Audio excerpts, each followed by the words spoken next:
Good morning, everyone, and welcome to Los Angeles. For Angelenos who are tuning in, welcome to your Coliseum, this beautiful city, this iconic view behind me on this gorgeous Los Angeles day. We are so lucky to call Southern California home, and we invite the world always to come share this home, this imperfect paradise of Southern California, this place where dreams are made, where freedom is felt, and where creativity lives maybe in greater incarnation than anywhere else in the world. And here at the Coliseum, this was a structure built with the ambition of getting the Olympics for the first time in Los Angeles. And in 1923, this place started to not just mark history, but consistently make history. And in terms of Olympic history, it was in 1932 for the 10th Olympiad, when we renamed 10th Street Olympic Boulevard, and we brought people from around the world to experience the Games in one of the toughest times in our global history. Again in 1984, when the world faced conflict and the Cold War, as Bill Souter flew into the opening ceremonies with a jetpack, we also felt the spirit of what happens when nations come together peacefully for better and to try to improve all of this world. When I was at my parents' house yesterday, I was looking through some old slides to find some pictures of my first trip to India, but I found a box of slides of the Olympics that I took myself. I was looking at these old Kodachrome photos of the closing ceremonies right here, ceremonies that myself, our chairman, Casey Wasserman, and many folks that were here were at. I remember the feeling of being a 13-year-old, that excitement of the world being here in my backyard.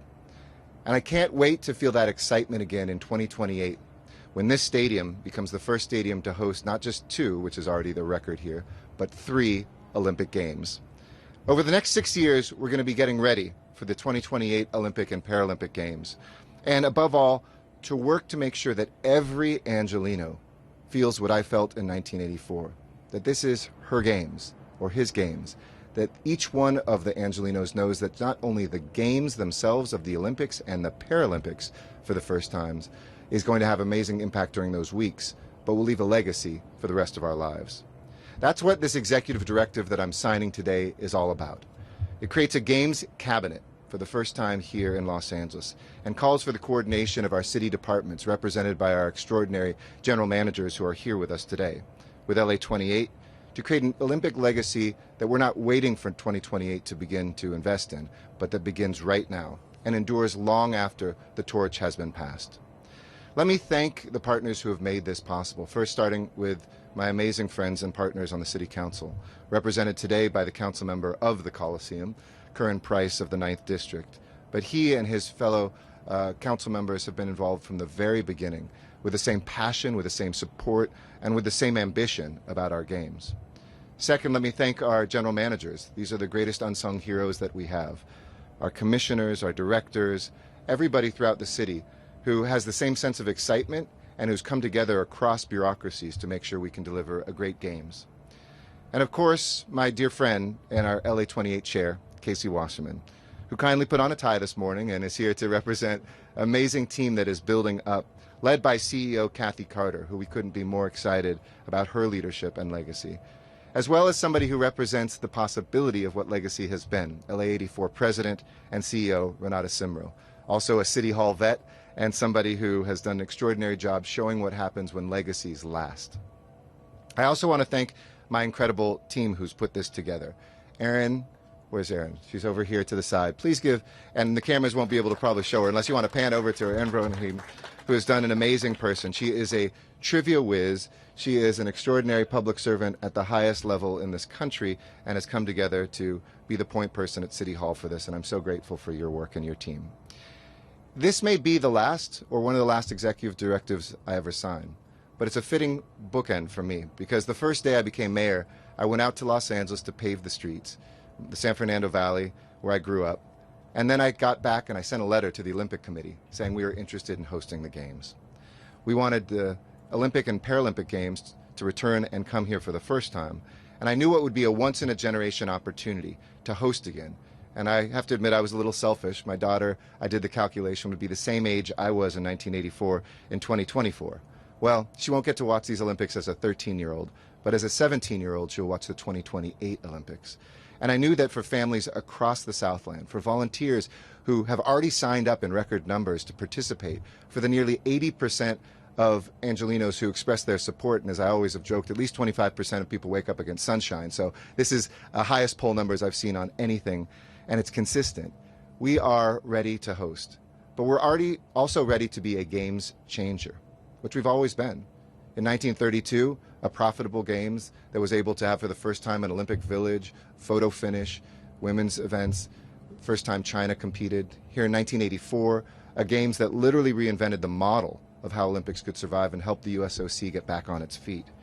We don't know what the magic will be. We don't know all the parts of the legacy because it's really up to Angelenos to determine that in your neighborhood, in your area, to figure out the goals that we have on transportation and social equity, to have participation like we saw during the Super Bowl for small businesses and businesses run by veterans and women and people of color, to be able to see this as a spark to grow their businesses and their prosperity.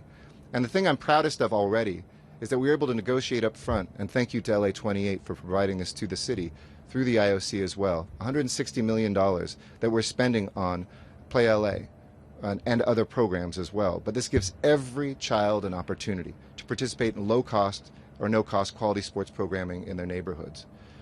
We're subsidizing fees throughout the school year for leagues, for classes, clinics, coaches. This includes tennis, golf, basketball. For a kid growing up in South LA who doesn't have a golf course near her, suddenly she has an opportunity to play. For a para-athlete living in Boyle Heights who's never been on a horse, this is an opportunity for them to dream of gold. And for the first time, Play LA is offering adaptive sports programs for kids with physical disabilities.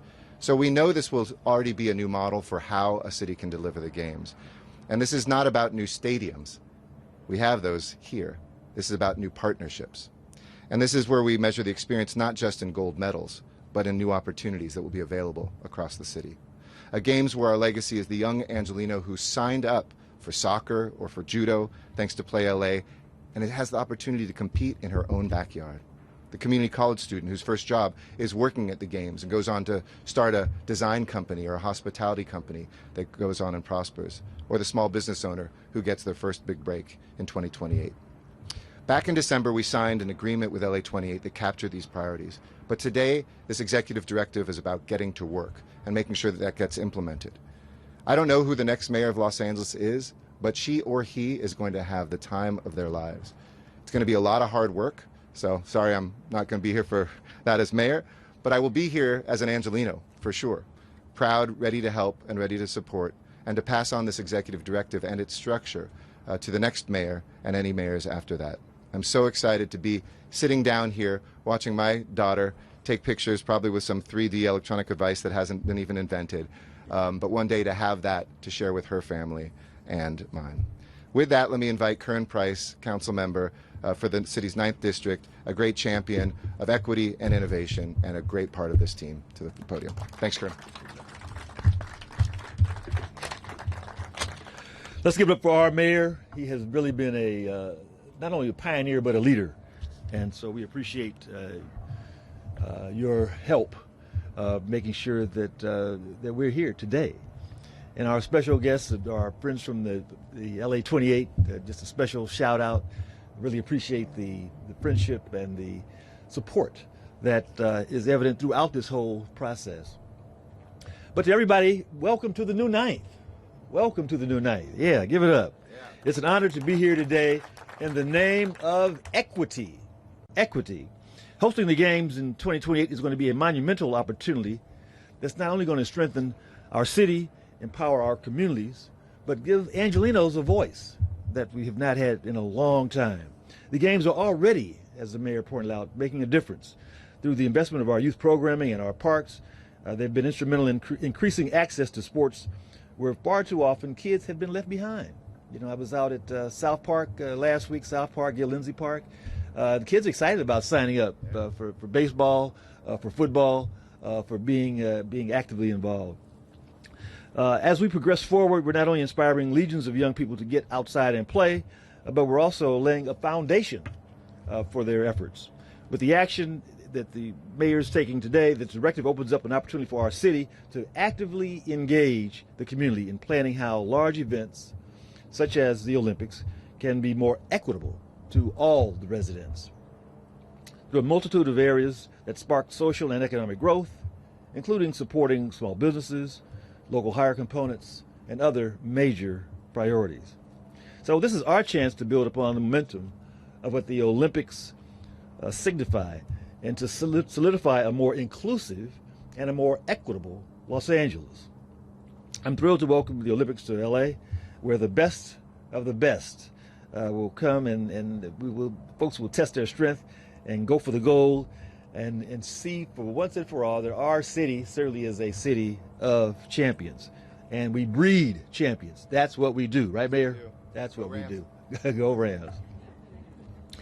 But now it's my honor to introduce another champion in her own right, one who is making huge strides for the sake of building a more equitable, a more fair, a more prosperous LA.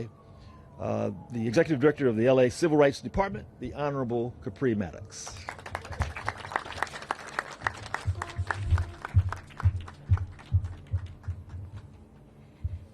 Thank you, Councilmember Price, and thank you for all you do for the residents of Los Angeles. And we appreciate your voice and your leadership as we move forward with equity efforts in this city. I also would like to thank Mayor Garcetti for his leadership and his courage and for leaving his legacy as we think about LA 28 coming. We have a legacy right here, and so thank you so much. Chairmember Casey Wasserman, thank you so much for your leadership and for your commitment, and for all of the city leaders that are here today with us, along with our LA 28 family. Big thanks. Today is a very important day, perhaps the most important day since we learned that the Olympics would be coming to Los Angeles.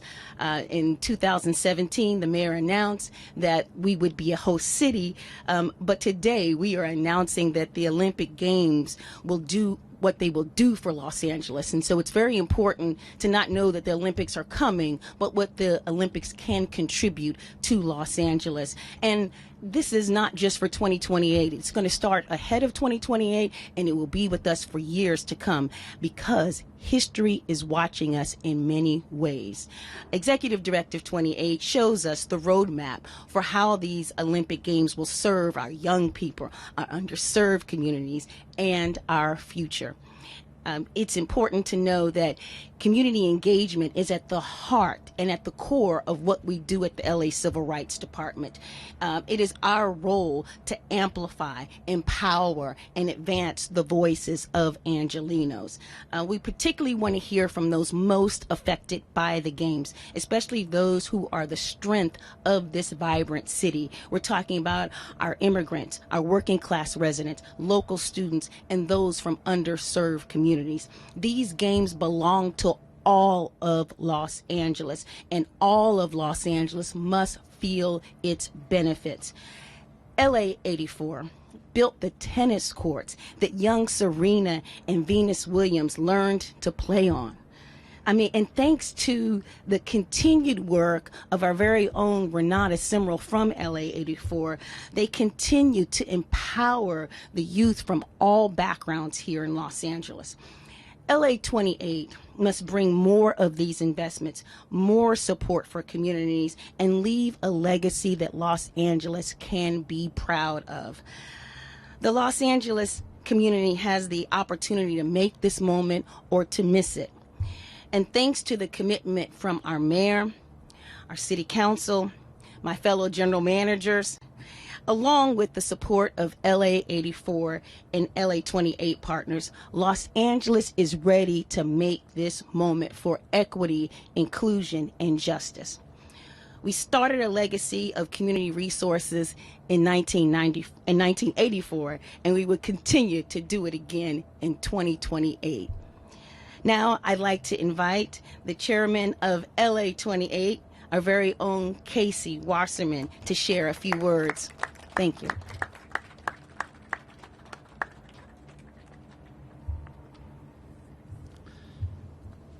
Good morning. Just a couple weeks ago, we had the Super Bowl in LA, and in most cities, that's a big deal. In LA, that's just what we do on a normal weekend. We are the place people come to pursue their dreams, to chase their passions, to tell their stories to the world. And it's why LA is one of the great tourism capitals of the world. And it's our job to showcase the best of LA. As the mayor has said many times, we are games ready. Where we are today, a venue for the third time, a university like Southern California, a university just 10 miles from here in UCLA, and everything in between, LA is ready to host the games, which means we can spend our time living up to the promise of what an Olympic and Paralympic Games ought to do and the impact they ought to have on a city like Los Angeles. We are a city of creativity and diversity, and we have said from the beginning that if all we do is deliver the games in 2028 for 17 days in July, we will have missed a great opportunity. And so whether it's the civic engagement we've begun, the largest investment in the history of youth sports in any city in this country that is beginning before the games, a true pre-games legacy, and all that we hope to accomplish over the next 6.5 years and beyond is a really powerful testament to how ready we are and how focused we are on making these games positive for all parts of LA. As we do in LA, we do things with great class, and so I first want to thank the city general managers, the council staff, the council members, obviously my friend the mayor, for an incredible relationship that led us through a bid process and the first 5 years of our hosting process, and will no doubt be great partners for the next 6.5 years. I'd like to remind everyone that less than 2.5 years from today, we will actually take the Olympic flag from Paris. Get your head around that. These games are coming quickly, and in 2.5 years, we are on the clock, so to speak. But it's appropriate. It is 2/28 today that the mayor will sign Executive Directive 28. I'm sure there's my birthday is June 28th, if you wanted to know. Anyway, just for those of you keeping score at home. And I do want to thank everyone. This is a powerful statement and a powerful platform for us to work together to make every Angeleno, everybody in Southern California, incredibly proud, incredibly touched by, and benefit from the Olympic and Paralympic Games. And I want to thank everyone, and I'm now going to invite the mayor to sign ED 28. I don't know if the council member and everyone.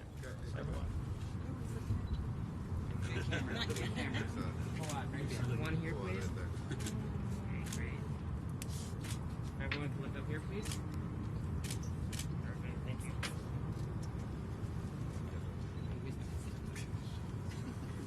Pressure.